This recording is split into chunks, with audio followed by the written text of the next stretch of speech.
Sejam bem-vindos à Rebelião Estelar. Meu nome é Fernando e a Ordem Jedi é sem dúvidas uma das, ou a mais conhecida ordem quando falamos de Star Wars. Talvez mais popular que os Jedi, só o próprio Darth Vader.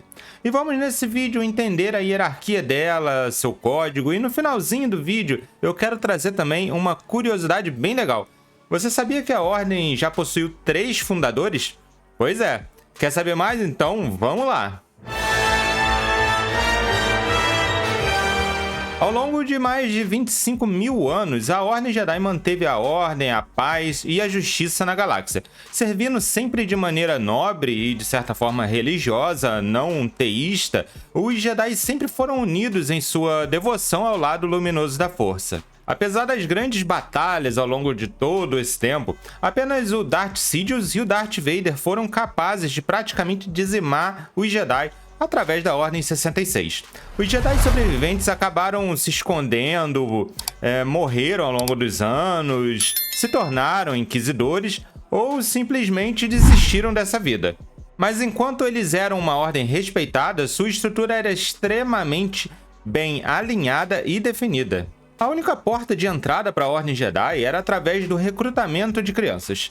Os mestres detectavam crianças sensitivas à força e as levavam para o treinamento, e assim o laço familiar era cortado a partir dali. Uma dúvida que surge é a idade certa para isso acontecer, uma vez que o Anakin, lá no episódio 1, por exemplo, foi considerado velho para iniciar os seus treinamentos. A verdade é que isso vai variar de raça para raça. O humano pode iniciar seus treinamentos ali com 3 ou 4 anos, mas uma criança da raça do Yoda, da Yaddle e do Grogu precisa ter lá pelos 30, 50 anos de idade. Basta ver o Grogu lá na série The Mandalorian, tem por volta dos 50 anos de idade e mal consegue falar e andar. Depois de iniciar na ordem, a criança passa a ter o título de Jedi Iniciado, ou também chamado de Youngling. Essas crianças desde o início já eram colocadas para treinar a mente e se concentrar ao máximo, manejar sabres de luz de treinamento e praticar ali algumas ações e fazer alguns desafios. Desde a época da Alta República até a queda da Ordem Jedi, 200 anos depois da Alta República, quem treinava as crianças muitas vezes era o próprio Mestre Yoda. E assim os anos de treinamento se encaminham até aquela criança crescer, aprimorar seu treinamento e chegar na adolescência, onde ela se torna um Padawan. Esse é o estágio do treinamento é onde o sensitivo à força da Ordem Jedi treinava já com cavaleiro ou mestre Jedi. O mestre de um Padawan deveria escolher seu aprendiz. Isso quer dizer, por exemplo, que o Qui-Gon lá no episódio 1, quer dizer, antes do episódio 1, escolheu o Obi-Wan. E era a intenção do Qui-Gon, durante o episódio 1, treinar o Anakin como seu novo Padawan. E para isso ele deveria liberar o Obi-Wan, que se tornaria um Cavaleiro Jedi, que é o nosso próximo ponto. Os Cavaleiros Jedi eram, dentro da Ordem, um Padawan que completou seu treinamento e passou nos testes Jedi para se tornar um membro pleno da Ordem. Na hierarquia, o Cavaleiro Jedi ainda precisava provar que era digno de um posto ainda mais alto e também precisava mostrar que eles não eram incapazes e ainda assim eles precisavam prosseguir seus estudos, não por conta própria, mas sempre com algum mentor. E aí, ao longo do tempo, adquirindo experiência, tanto no treinamento quanto na vida, com ações que acontecem durante o dia a dia, tal, toda essa sabedoria que ele vai conquistando, ele aprendendo a dominar também a força com a maior maestria, por assim dizer, e sabendo sempre ser justo, tendo confiança total na força, esse Cavaleiro Jedi se prova apto e aí ele sobe de nível, e aí ele acaba se tornando um Mestre Jedi. E se tornar Mestre Jedi era algo na ordem dado apenas aos Jedi mais sábios e poderosos, que muitas vezes se mostravam verdadeiras lideranças na ordem. E se tornando um Mestre Jedi, além de ser apto a poder vir ter um lugar no Alto Conselho Jedi, ele ainda poderia treinar padawans ao longo de sua vida, preparando as novas gerações de Jedi. Como eu mencionei, apenas mestres eram autorizados a servir o Alto Conselho Jedi.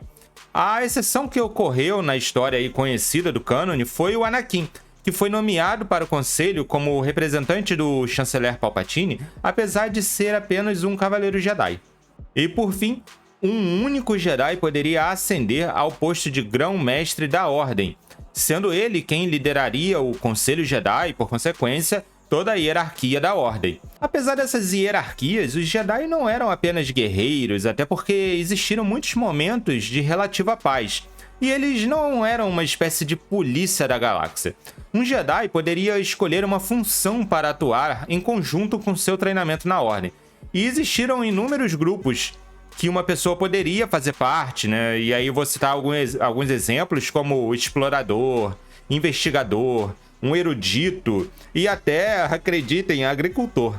E não importando se a pessoa era um iniciado, se era um cavaleiro Jedi ou até o grão-mestre, absolutamente todos os Jedi eram obrigados a seguir à risca o Código Jedi, um mantra que era ensinado desde os primeiros dias e era constantemente revisitado por todos.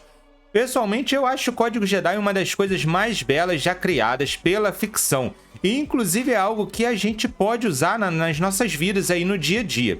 Para quem não conhece, ele diz o seguinte, abre aspas, não há emoção, há paz. Não há ignorância, há conhecimento. Não há paixão, há serenidade. Não há caos, há harmonia. Não existe morte, existe a força. Uma curiosidade da Ordem é que no planeta Jedha, que vemos lá no filme Rogue One, existiam devotos dos Jedi. Eram pessoas comuns, sem qualquer sensibilidade com a força, que cultuavam os Jedi e os ajudavam no que fosse necessário. Nesse planeta, inclusive, existia um feriado em comemoração aos Jedi, chamado Temporada de Luz, que pretendia sempre ali unir as diferentes seitas e religiões que cultuavam os Jedi. E para você que chegou até aqui, lembra que no início do vídeo eu falei sobre a Ordem ter possuído 3 fundadores? Pois é, a Ordem foi criada 25 mil anos antes da Batalha de Yavin, como eu disse lá no vídeo sobre o primeiro Jedi, que eu vou deixar no final desse vídeo aqui lá como card anexado.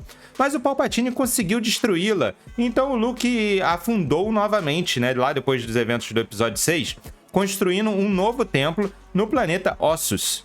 Só que o seu sobrinho, Ben Solo, foi para o lado sombrio, derrotou todos os discípulos lá do Luke, e o Luke acabou abandonando tudo e se escondendo lá em Acto. E a Ordem acabou novamente. E agora teremos uma terceira fundadora, 15 anos depois do fim do episódio 9, que é a Rey. E isso veremos no novo filme que será lançado ali entre 2026 e 2027. Eu espero que vocês tenham curtido o vídeo e, novamente, não esquece de deixar o like e se inscrever no canal. A gente está pertinho da marca muito importante para o canal, que são os 1000 inscritos. Se puder, compartilha com seus amigos também para eles virem se inscrever e conhecer mais sobre a saga. Meu muito obrigado por chegar até aqui, valeu e falou!